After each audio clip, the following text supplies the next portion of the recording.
Today, someone who has been on our 3 cruises, and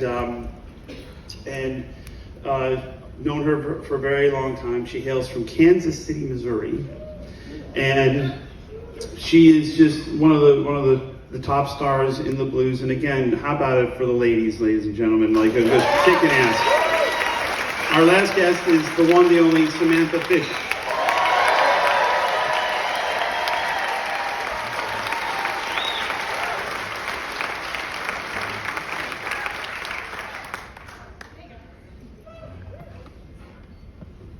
So on our last cruise, I tried to show you how to play roulette. How did that work out for me? Him? Yeah. For you? Yeah, it didn't work out so good. I mean, you've got your method. I respect it. It has not worked in front of me, but it works according to you. I got wiped out. So basically, either I can play for 3 hours, have a good time, and win a little bit of money, or I can be wiped out in 7 spins. And in the case of Samantha and I's night of roulette, I was wiped out in 7 spins. And she's like, how did that work out for you? Did it?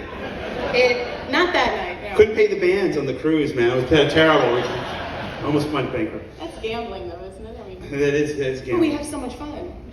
Bobby, love the new album. The 2 songs that I heard so far. Yeah. Paper Down. What's the single you just dropped? The singles are Sweet Southern Sounds and I'm Done Running. That's right. Okay, I'm Done Running. Yeah. That's the one I just heard the other day. It's a great song. Thank you. So, like, this deep into making albums, like, how do you get started? Like I just asked you, is there a concept to this, or do you just got a couple of songs and they start kind of, you start putting puzzles together, you're like, oh, this kind of goes with that, and we need this, and... Yeah, I mean, I think it is kind of like a big puzzle, but a lot of the concept, I feel like it kind of comes from the moment, like, where am I when I'm writing the songs? Who am I when I'm writing the songs? Who are the people I'm working with in the studio? Like, what is this whole environment like? And then it kind of just becomes this entity that, you're a part of, and yes, your thing and your vision, but the collaboration of everybody working together, even the place you are, like wherever you decide to record the record, that becomes a part of like the DNA of the album. So I wish I could say I sit there and I chart all this out, like, this is exactly what the record's going to be. Every time I do that, it ends up being like a polar opposite, no matter what. Right. So it is funny how sometimes little control you have over the outcome. it is. I mean, it's music. It's like, it's energy. You get into a room and you've got a bunch of energy, and it's like it just kind of goes in a direction, and we're all pouring ourselves into it. So yeah, and sometimes you're like, oh, I hear this as a shuffle or a slow blues, and then it turns into something completely different. And you're like, well, that it's really, it's daunting to start with nothing. You literally, every record starts with, hey, what do you got? Yeah. I woke up this morning. Somebody sang that before. Yeah. And it's like it's hard to keep reinventing yourself and making records that don't repeat, especially when you've made a lot of records. Yeah. At this point, you've made how many albums have you made? I don't know. 7? Yeah. 6 or 7? Somewhere between 7 and 10, if you count collaborations, which some people don't. So somewhere between 7 and 10. Okay. Yeah. I'm at 45. Okay. Yeah. And I just stopped caring about repeating myself. You know what I mean? Like at some point, but each album for me, it starts with a concept. It starts with a great producer who's in this room, Kevin Shirley. I don't know if he's here, but who's produced literally everything I've done in the last 20 years. Always said to me, like, you got to see the concept. You got to see the cover. Like, before you even record a note of music, you see the cover, and it makes a statement. And you're like, and those have always been our best records. It's the ones you kind of vacillate between, I don't know, is this going to be a blues thing, or is this going to be an acoustic thing? It's like, those are the ones that tend to fight a little bit. But if you just have this, like, kind of pinpointed vision, it works out a lot better, and the sessions are more fun. Tell me where did you record the new album? Well, this one is like probably the most chaotic recording experience I've ever had. Because, you know, talking to the record label in the spring of last year and having this meeting like, hey, we probably should have a record by this time if you want to put it out next year. And I'm like, yeah, and there's no time off. So looking at the calendar, it was like a little daunting, but we just did it on the road. Like we had 2 days off in Austin between our show in Austin and Oklahoma City, and we started there. So it's like 2 days, let's go in there and, you know, record a little bit, and then I went to LA to Savannah Studios to do that again. You know, we just did that like, you know, until the record was done. And the band loves that, right? They loved it. They love recording on the days off. No, they honestly, I think they felt really great about the songs, and everybody was really excited to do it together. Yeah. But yeah, I mean, it's a lot to ask on a day off. Like, hey. Yeah, plumbers don't like to fix pipes on the day off. You know what I mean? It's like they're not. One of the things, your last album, Death Wish Blues, nominated for a Grammy. Congratulations. Thank you. Did you get the medallion? I did get the medallion. Isn't it great? It took a little doing. You told me to get the medallion. I was like, I missed the opportunity to get it at the ceremony. Yeah. I had to like call somebody. Yeah. Get it mailed. Did you read it? I got it. You got it? Yeah, I got Have you read it yet? Read the medallion? Yeah. It just says nominee. No. What? If you take a jeweler's loop. What? If you take a jeweler's loop, you know, oh my God. Those things. I don't have one of those. And you look at the fine print on the very bottom. Trust me, I have 5 of them. What does it say? You know what it says? What? In tiny, laser engraved font. It says, "Your star shines bright, but not bright enough." Damn, that's cool. That is cool for the Fucking Recording Academy, man. They rub it in when you don't win. A little bit. Wow. I made up that last part, by the way. But no, congratulations. Thanks. And I've watched your trajectory in your career just rise and rise and rise. And one of the best gigs I've been to, and I'm not just saying this because she's here, I was invited to go see Mark Broussard in 2019 in December in Los Angeles at the Troubadour. And I had never been at the Troubadour before, and I never go outside of my doors, okay? 2 things, I never go out when I'm in LA, and I don't like the parking on Santa Monica Boulevard. So, but Mark said, hey, come down, come see the show, let's hang. Cool, I was bored, I don't know how he even got me out of the house. So I get there, and on the bill it says Mark Broussard with Samantha Fish. I go, oh, thank you. Great, and I watched you, and you went out there and destroyed that audience and crushed it. And I was like, wow, this is like, you've been on a rocket ship ever since. Thank you. And that's a testament to your hard work and the 10,000 hours. And every time I see you play, it's apparent to me that the gigs and the step and repeat and all the albums that you made and the work you put in really has paid off. So congratulations to you. It really. Huh? It's so funny you bring that gig up, because I remember that was the first time I met you.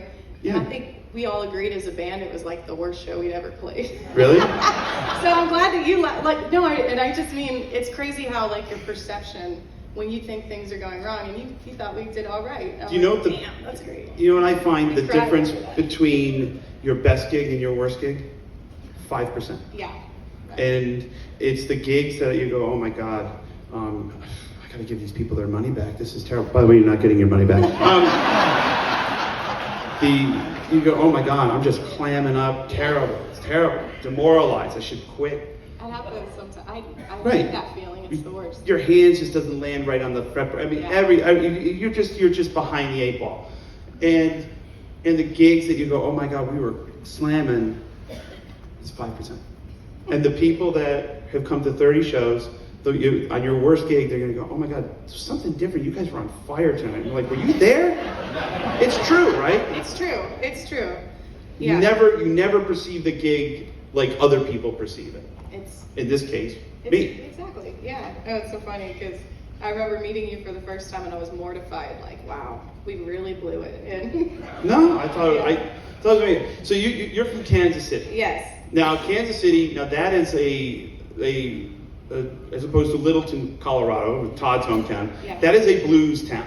I'd say, yeah. Okay, Knucklehead's legendary, the Grand Emporium legendary. Yeah. So was Kansas City, like, when you got into the blues, was it because it was kind of something that happened naturally in the town, or was it something that was, who was the host? I think it was multifaceted. Like my getting into blues music. I mean, when I picked up guitar, I was into rock and roll. Right. And all my heroes, rock and roll heroes, I like to do research. You know, I like to find out who did Keith Richards like, and I found my way to the blues, and I started buying blues records, and when I wanted to go out and perform, like, you know, learn how to play on a stage, it's like Kansas City is a blues and a jazz town traditionally. So if you want to learn how to play with other people, you got to learn some songs in the tradition. So I think that kind of like, it set me on a path. Yeah. Yeah. And that's, you know, I mean, Kansas City was always the place we would come early on in my career, where people would come out.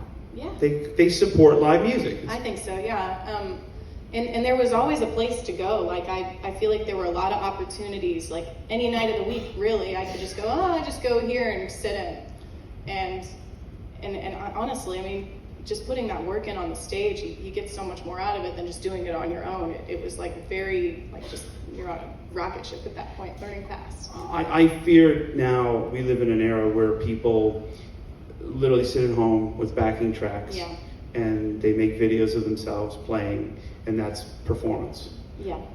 Real performance is getting on stage with other musicians and reading the room, knowing how to turn down while you play rhythm, knowing when and where to solo, how to back somebody up, just experience on stage with a live band, no net, no tracks, no nothing.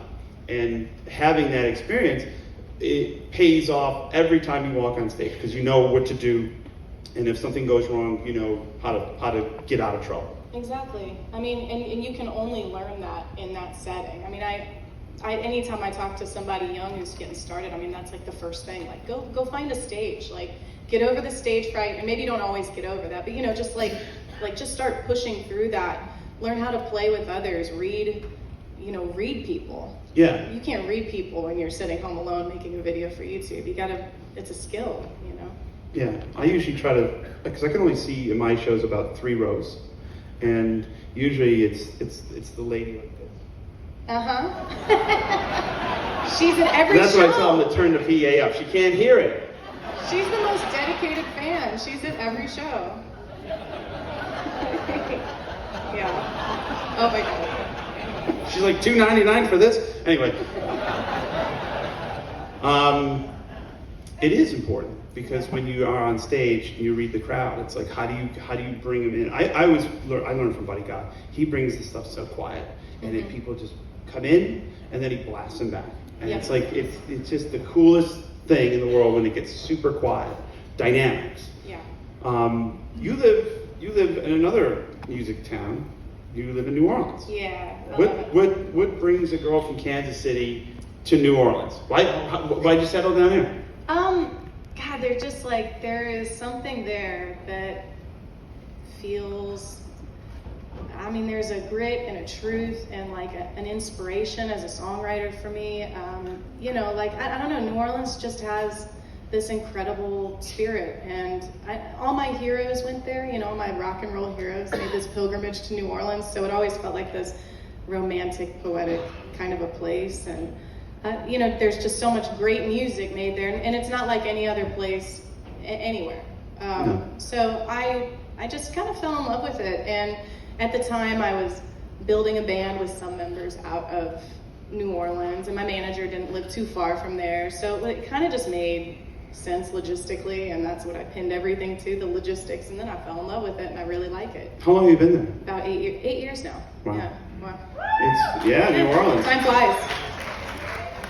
I moved to Los Angeles 24 years ago. Yeah. It's a sunny place for shady people, but they're my kind of people. Yeah. And in spite of itself, I love it. And I think, like you said, there's a grit to it. Yes. And a big city has a grit.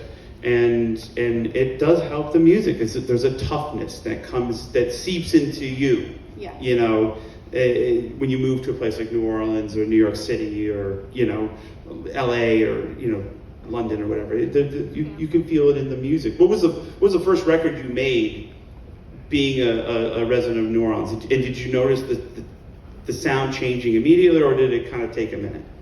It was Kill or Be Kind. No, wait. Jeez, what was it? It's Chills and Fever, but I was already I was going to Detroit to make this kind of, garage / soul record. So I don't know. I mean, I feel like it's one of those things that trickles in over time. I mean, I always feel like I'm a visitor there, because the locals, the people who come up in New Orleans, I mean, there's some things that you learn in that city that you just have to be born in there, and that kind of music just is a part of that.